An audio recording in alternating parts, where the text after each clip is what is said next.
Hello guys, यो मेरो first vlog हो। तपाईँहरूले साथ दिनुहोला। म अहिले जाँदैछु महेन्द्रनगर बजार। यो जो तपाईँ हेर्दै हुनुहुन्छ यो तालाब हो माछाको। अहिले म हिँडिरहेको छु बाटोमा। अनि यो चाहिँ मेरो घर जाने बाटो हो। यहाँबाट सिधा जाँदाखेरि चाहिँ घर पुग्छ। अनि यो चाहिँ पहिला क्रिकेट खेल्ने ग्राउन्ड थियो।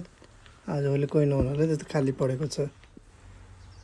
अनि यो माछा तलाब, यहाँनिर एउटा पसल पनि छ। तपाईँले मनपर्छ भने माछा किनेर घर लानु पनि सक्नुहुन्छ। राम्रो माछा हुन्छ यहाँको। अनि यो चाहिँ हो तपाईँको चमन चौरा। उता चाहिँ धनगढी जाने बाटो र गड्डा चौकी जाने बाटो छुट्टिन्छ। अनि कुण्डा जाने बाटो चाहिँ सिधा माथिबाट।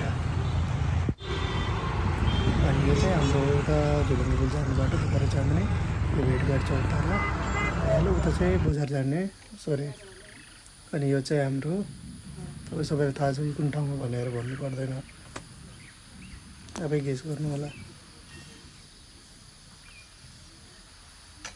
यो चाहिँ हाम्रो अछामी कुण्ड भिडियो